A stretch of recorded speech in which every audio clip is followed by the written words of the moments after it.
நீங்கள் பார்த்துக் கொண்டிருப்பது உங்கள் விஜய்.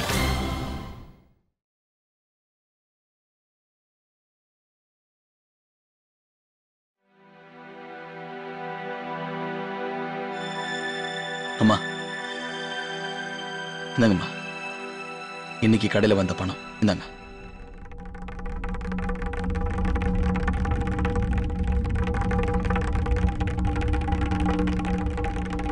இந்தாங்கம்மா.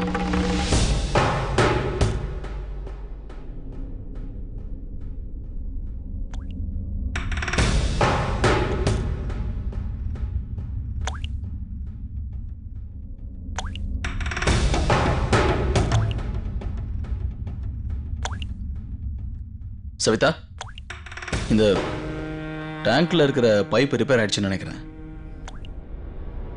நீ ஒரு வேலை பண்ணுமா, உங்களோட ஃபோன் புக்கில் 3வது பேஜில் மகேஷ்னு ஒரு பிளம்பரோட நம்பர் எழுதி வச்சிருப்பேன். காலையில் மறக்காம ஃபோன் பண்ணிடு. பெரியவர் இந்த வீட்டில் இருக்கிறதே இல்லை, ஆனாலும் இந்த வீட்டுக்கு தேவையான எல்லா விஷயமும் அவருக்கு தெரியுது. பணத்தை இந்த மகேஷ் வேலையை முடிச்சுட்டு கடையில் வந்து வாங்கிட்டு போக சொல்ல. யாரும் எதுக்கும் கவலைப்பட வேண்டிய அவசியம் இல்லை. ஒருத்தங்க வீட்டுல இல்லாததால இந்த வீட்டு வேலையெல்லாம் ஒழுங்கா நடக்கலன்னு ஒன்னும் அர்த்தம் இல்லை. இத்தனை வருஷமா இந்த வீட்டை நான் தானே பாத்துக்கிறேன், இனிமேலும் எல்லாத்தையும் நானே பாத்துக்கிறேன்.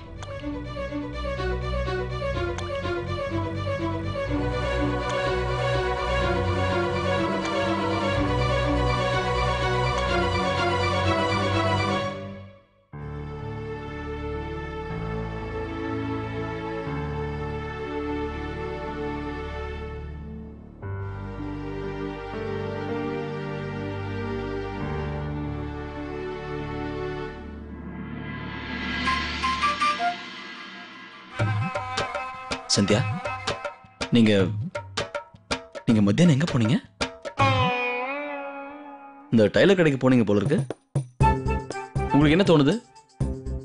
எனக்கு தெரியாம போயிட்டு நினைச்சுங்களா? இந்தாங்க உங்களோட பிளவுஸ். அவரே உங்ககிட்ட கொடுத்தாரு? ஆமா சந்தியா, என்கிட்ட நீங்க என்ன சொன்னீங்க? அந்த டைலர் சரியா தைக்கிறதுலன்னு சொன்னீங்கல்ல, அப்புறம் அவர்கிட்டயே கொடுத்தீங்க. ஏன் சந்தியா?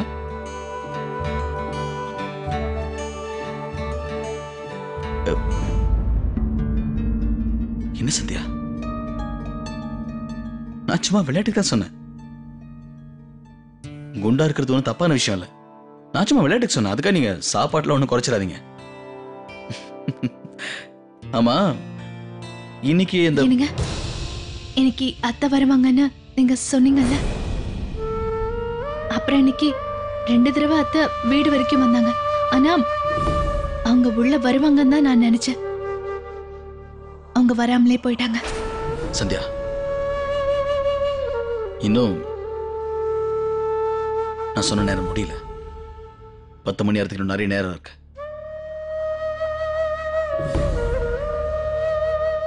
நான் தான் உங்கள்கிட்ட சொன்னேன்ல, அம்மா வருவாங்க, நிச்சயமா வருவாங்க. அவங்க வந்துதான் ஆகணும்.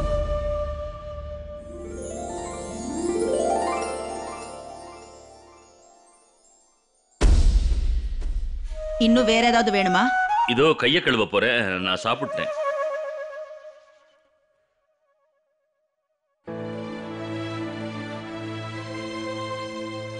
ஆண்டவா,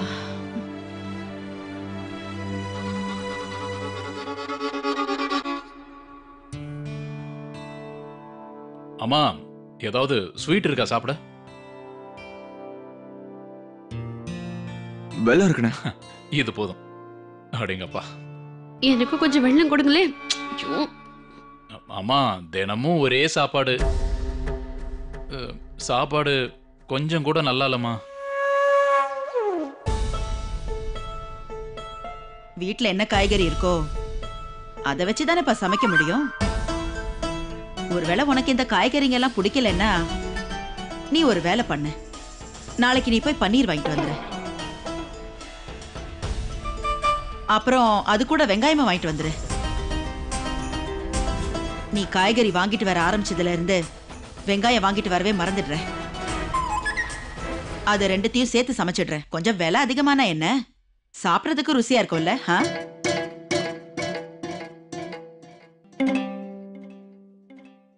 எப்படியாவது நான் இன்னைக்கு சந்தியாக்கோட வீட்டுக்கு போயே ஆகணும். அவங்க மேக்ஸி போட்டதுக்கு அப்புறம் அதை போட்டோ எடுத்து கொண்டு வந்து நான் அத்தை கிட்ட காட்டணும். ஆனா எப்படி நான் அவங்க வீட்டுக்கு போவேன்? அத்தை வேற 24 மணி நேரமா என்னையே தான் நோட் பண்ணிட்டு இருக்காங்க. மோகன்,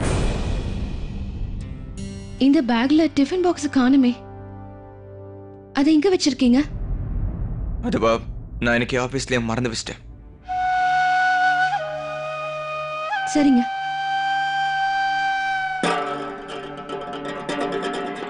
மோகனா, எனக்கு உங்க லேப்டாப் வேணும்.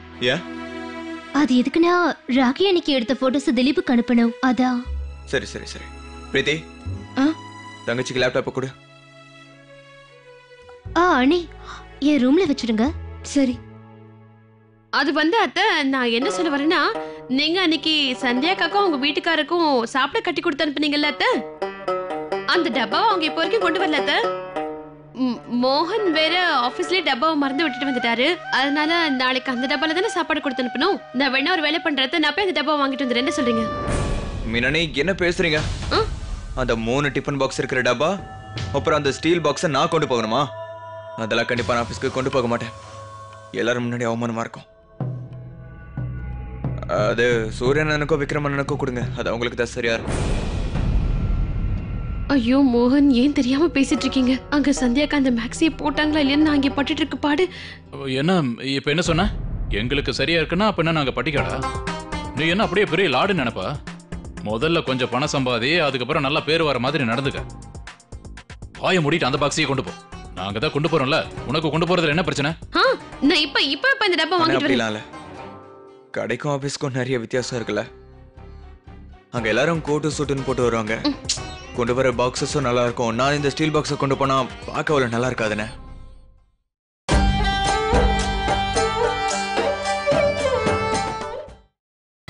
நீங்கள் பார்த்துக் கொண்டிருப்பது உங்கள் விஜய்.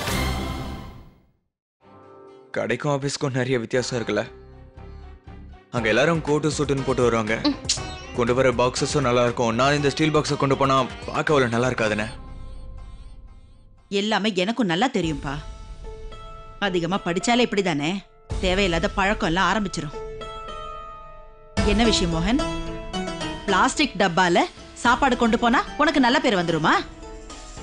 ஆனா ஸ்டீல் டப்பால கொண்டு போனா எல்லாரும் உன்னை அசிங்கப்படுத்துவாங்க, அவமானப்படுத்துவாங்க. அத உனக்கு கையில பிடிக்க வெக்கமா இருக்கா? ஏன் இப்ப ஆபீஸ்க்கு போறதுனால நீ மோகனா மாற போறியா என்ன? ஐயோ அத்தை, இந்த விஷயங்களை பத்தி எல்லாம் விடுங்களேன். நம்ம டிஃபன் பாக்ஸ் தான் அங்க இருக்குல்ல, நான் உடனே போய் அதை கொண்டு வந்துடுறேன். அந்த டிஃபன் பாக்ஸ் நான் மத்தியானமே சந்தியா அன்னைக்கிட்ட இருந்து வாங்கிட்டு வந்துட்டேனே. வந்து அப்படியா? உங்களுக்கு தெரியுமாமா, நம்மளோட சந்தியா அண்ணி அந்த சின்ன வீட்டை கூட அழகா அலங்காரம் பண்ணி உங்களை மாதிரி சுத்தமா வச்சிருக்காங்க. நிஜமா சொல்றேன், நீங்க வைக்கிற மாதிரியே மசாலா டப்பா, காய்கறி இதெல்லாம் அப்படியே வச்சிருக்காங்க. எல்லாத்தையும் நல்லபடியா வச்சிருக்காங்க.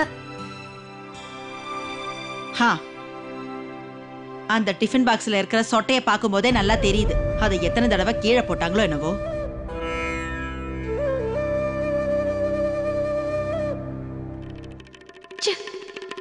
இந்த கஸ்தூரி இருக்காளே, எதுக்காக அதை போய் வாங்கிட்டு வந்தானே எனக்கு தெரிய மாட்டேங்குது.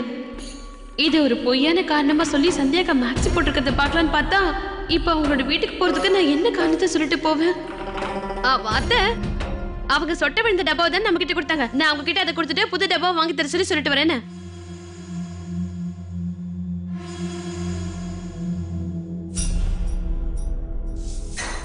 இது என்னது? அது என்ன பேப்பர் பிரீத்தி? அம்மா, அது என்ன, என் காலேஜ்ல இருந்து ரிசல்ட் வந்திருக்கு.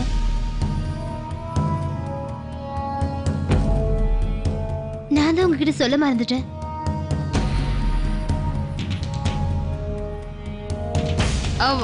ஆனா இதுல சொல்றதுக்கு என்ன இருக்கு சவிதா, சொல்லு. உன்னோட பேப்பரை திறந்து பார்க்க வேண்டிய எந்த அவசியமும் இல்ல. நீ ஃபெயில் ஆயிருப்பேன்னு எங்க எல்லாருக்குமே தெரியுமே, ஏன்னா நீ தான் பரீட்சையை சரியா எழுதவே இல்லையே.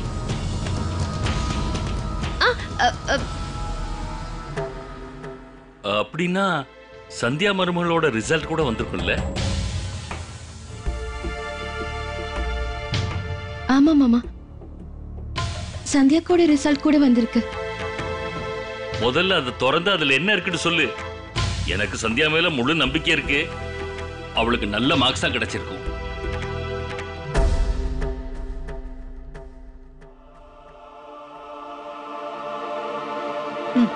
வேண்டாம் பிரீத்தி.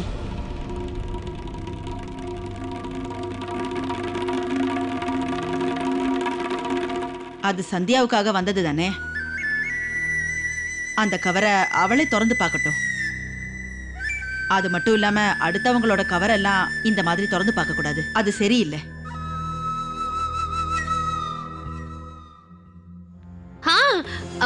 ஆமா அத்தை, நீங்க சொல்றது உண்மை. நானும் ஒத்துக்கிறேன் அத்தை. அடுத்தவங்களோட லெட்டர் இது நாம எதுக்காக திறந்து பார்க்கணும் சொல்லுங்க? அப்ப நான் ஒரு வேலை பண்றேன். இதை நான் கொண்டு போய் சந்தியா கிட்ட கொடுத்துட்டு வரேன். அப்படி இல்லனா நாளைக்கு அவங்க என்ன சொல்லுவாங்க, நீங்க தான் என் கையில கொடுக்கல, எனக்கு அந்த லெட்டர் கிடைக்காமலே போயிடுச்சுன்னு சொல்லுவாங்க. நான் போய் கொடுத்துட்டு வரேன். நாம எதுக்கு தேவையில்லாம அவங்களோட பொருளை நம்ம வீட்டுல வச்சிருக்கணும் அத்தை? என்ன சொல்றீங்க? நான் போய் கொடுத்துட்டு வரேன். என்ன பிரீத்தி கூட என்கிட்ட நான் போய் கொடுத்துட்டு வரேன். கூட நான் போய் கொடுத்துட்டு உடனே வந்துடுறேன். ஐயோ நெல்லை மீனாட்சி. அத்தை இங்க வா. சொல்லுங்க அத்தை. நீ அங்க போக வேண்டிய அவசியம் இல்ல. காலையில சூர்யா கடைசாவையை வாங்கறதுக்காக வருவான்ல, அப்ப கொடுத்தா போதும். நான் அதுக்காக சொல்ல வரல அத்தை. பாவம் அவங்க இந்த பரீட்சை முடிவை தெரிஞ்சுக்க ரொம்ப ஆவலா இருப்பாங்களா, அதான் இப்பவே கொடுக்கறேன்னு சொன்னேன். உன் குழந்தைய பத்தியே நீ மறந்துட்டியா? அவனுக்கு செய்ய வேண்டியதெல்லாம் செஞ்சாச்சா? போய் அவனோட துணிமணி எல்லாம் மாத்து. அப்புறம் அவனை தூங்க வை. ஊர் உலகத்தை பத்தி எல்லாம் அப்புறமா கவலைப்படலாம்.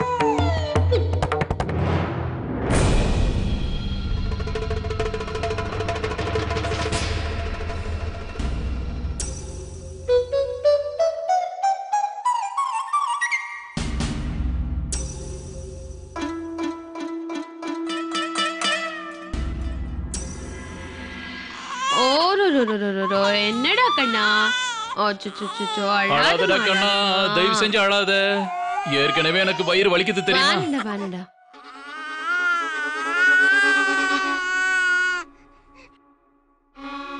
நான் சொல்லட்டுமாங்க? சவிதாவுக்கு பரீட்சை ரிசல்ட்ல முக்கியம்னு எனக்கு எப்பவோ தெரியும். அதானே அவ காப்பி அடிச்சு எழுதுனா பாருங்க, அதான் அவன் ஃபெயில் ஆயிட்டான். ஆனா சந்தியாக்கா அப்படி இல்லல்ல. அவங்க கஷ்டப்பட்டு படிச்சு பரீட்சை எழுதிருக்காங்க. இங்க பாருங்க, என்ன கேட்டீங்கன்னா நான் ஒரு விஷயம் தான் சொல்லுவேன். அவங்க சாப்பாடு கூட மறந்து படிச்சிருக்காங்க.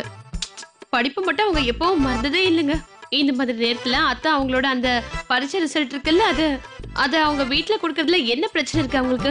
இல்லங்க, அது வந்து அவங்க போலனா கூட என்ன நான் போய் கொடுத்துருப்பேன்ல. என்கிட்ட கொடுத்தா என்னங்க? நான் போய் நடு ராத்திரி ஆயிருச்சுங்கிறத மறந்துட்டியா? எப்ப பார்த்தாலும் ஏதாவது ஒரு பிரச்சனை பண்ணுங்கிற யோசனை உனக்கு வந்துகிட்டே இருக்குல்ல? திடீர்னு என்ன உனக்கு அண்ணி மேல பாசம் பொங்குது? அண்ணி மேல இவ்வளவு பாசம் என்னைக்கு நீ காட்டினதே இல்லையே. என்ன விஷயம்? என்னங்க, நீங்க பெரிய அப்பாவிங்க. உங்களுக்கு எதுவுமே தெரியறது இல்ல. என்ன விஷயங்கிறத நான் உங்களுக்கு இப்ப சொல்றேன்.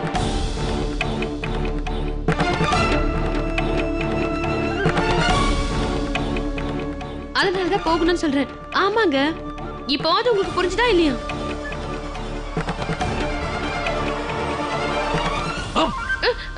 பைத்தியம் உனக்கு. ஏற்கனவே அந்த ஆரம் விஷயத்துல வீட்டுல உன்னாலதான் எவ்வளவு பெரிய பிரச்சனையாச்சு. அப்புறம் அதால என்னாச்சு? உன்னோட செருப்படுத்து எல்லாரும் உன்னையே அடிச்ச மாதிரி ஆயிருச்சுல. அண்ணன் வீட்டுக்கு வந்தாரு, ராக்கியும் கட்டிக்கிட்டாங்க. அப்புறம் இவ்வளவு பெரிய ஆரமும் கொடுத்தாரு அந்த சவிதாவுக்கு. அப்புறம் கடையோட பணத்தையும் வீட்டுல கொடுத்துட்டு போயிட்டாரு தெரியுமா? நீ என்னெல்லாம் சொன்னையோ அதுக்கு எதிர்மாறாதான் அவர் பண்ணாரு. ஆனா இன்னும் உனக்கு கொஞ்சம் கூட வெக்கம் இல்ல. இப்ப வந்து பேசுற. பேசாம வாய மூடி தூங்கு. எங்கே போகணும்னு அவசியம் இல்ல.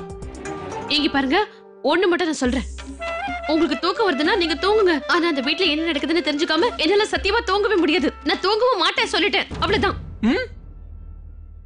என்னவ திரும்பவும் ஏதாவது ஒரு பிரச்சனையில கண்டிப்பா மாட்டிக்க போறான்னு நினைக்கிறேன்.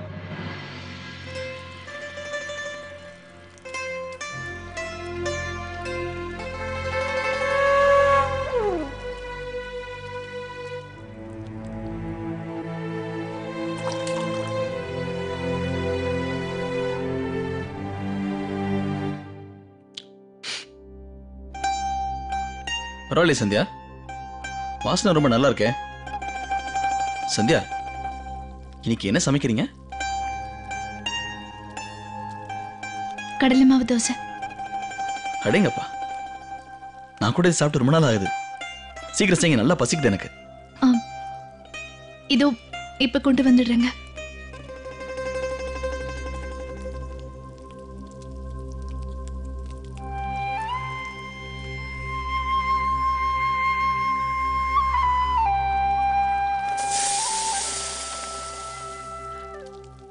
சந்தியா என்ன பண்றீங்க? சீக்கிரம் கொண்டு வாங்க. எனக்கு வயிறுலாம் கபகபானுது. இருங்க, ஒரு 2 நிமிஷத்துல ஆயிடும்.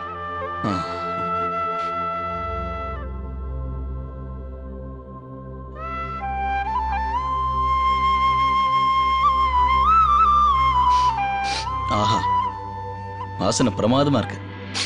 சீக்கிரம் ஆகட்டும்.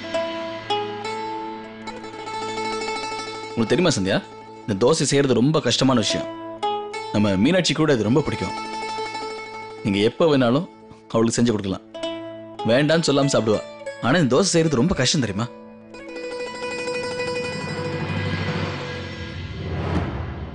சந்தியா சீக்கிரமா கொண்டு வாங்களேன், இல்லைன்னா இப்படியே தண்ணி குடிச்சு என் வயிறு நிரம்பிடும்.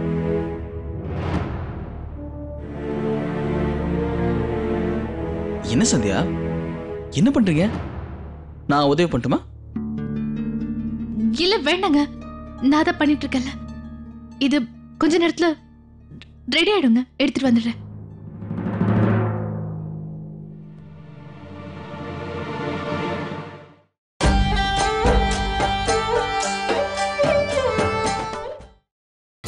நீங்கள் பார்த்துக் கொண்டிருப்பது உங்கள் விஜய்.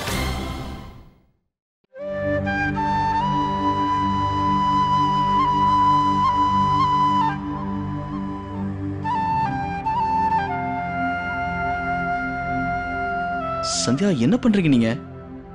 இப்படியே வாசனை பிடிச்சே நான் வைத்து நடப்பீங்கம்மா. இந்த பிஞ்சு போன தோசை மேல பொரியல போட்டு கவர் பண்ணிடுறேன், இல்லைன்னா அவர் ஏதாவது தப்பா நினைச்சுப்பாரு. சரி, நான் ஒரு வேலை பண்றேன். நான் 10ல இருந்து என்ன போறேன். 10, 9, 8, 7, 6, 5, 4, 3, 2, 1. முடிஞ்சதுங்க. என்னங்க, நீங்க சாப்பிட ஆரம்பிங்க. ஆஹா, என்ன கலக்குறீங்க சந்தியா நீங்க. இந்த கலர் பார்க்கிறதுக்கே ரொம்ப பிரமாதமா இருக்கேன். இப்படி ஒரு தோசையை நான் இது வரைக்கும் பார்த்ததே இல்லை, சாப்பிட்டு இருக்கவும் மாட்டேன்.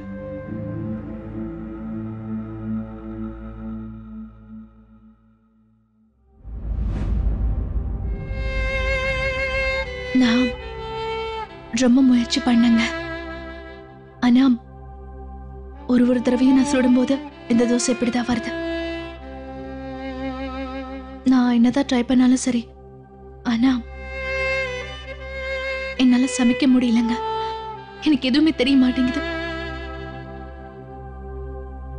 சந்தியா, இந்த சாப்பாடு இருக்குல்ல, அதை எப்போ ருசியை வச்சு அடையாளம் தெரிஞ்சுக்கணும்.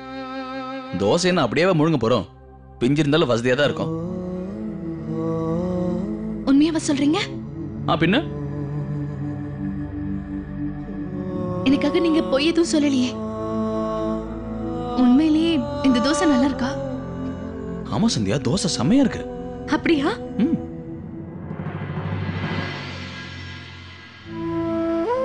சந்தியா, நீங்க சாப்பிட்டீங்களா? ஏன் சந்தியா, இது நீங்க சாப்பிட முடியாது. இதுல உப்பு கொஞ்சம் தூக்கலா இருக்கு, அப்புறம் காரம் ஜாஸ்தி, அவ்வளவுதான். தயவு பண்ணி என்ன மன்னிச்சிருங்க.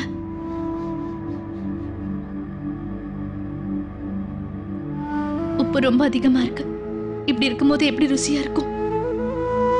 இதை நீங்க சாப்பிட வேண்டாம். சந்தியா, சின்ன சின்ன தப்பு நடக்கிறதுல சகஜம்தான். இப்போ நீங்க கடையில பார்த்தா கூட இந்த மாதிரி தப்பு நடக்குதுன்னு செய்யுது. இப்போ ஒண்ணும் இல்லை, நான் சொல்றது செய்யுங்க. இதுல கொஞ்சமா கடலை மாவு மட்டும் சேருங்க, கரெக்டா இருக்கும். நீங்க வாங்க, நான் செய்யறேன், நீங்க அப்படியே பாத்துக்கோங்க. வாங்க.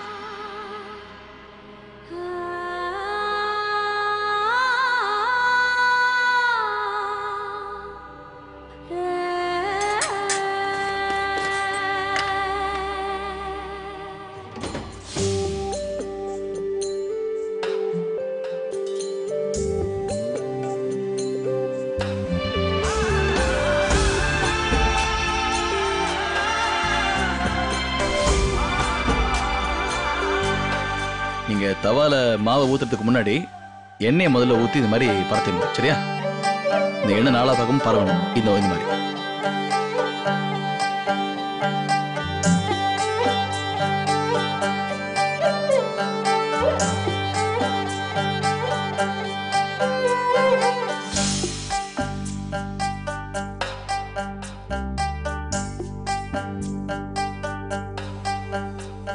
சந்தியா, எப்பவுமே இதுல கொஞ்சம் உப்பு ஜாஸ்தியா தான் இருக்கணும். அதே மாதிரி தோசையில கம்மியா இருக்கணும்.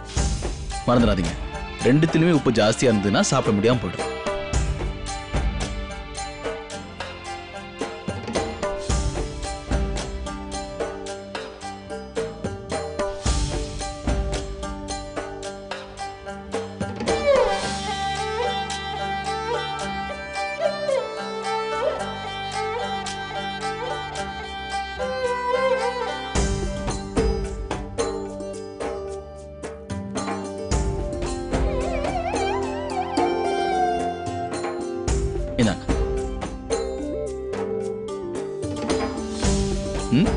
என்ன? ரொம்ப நல்லா இருக்கு. நல்லா இருக்கா? செஞ்சது நீங்க தானே? நான் ஏதோ இப்போ இதுல கொஞ்சம் கடலை மாவு கலந்தேன், அவ்வளவுதான். மற்றபடி இது நீங்க பண்ண தோசை தானே?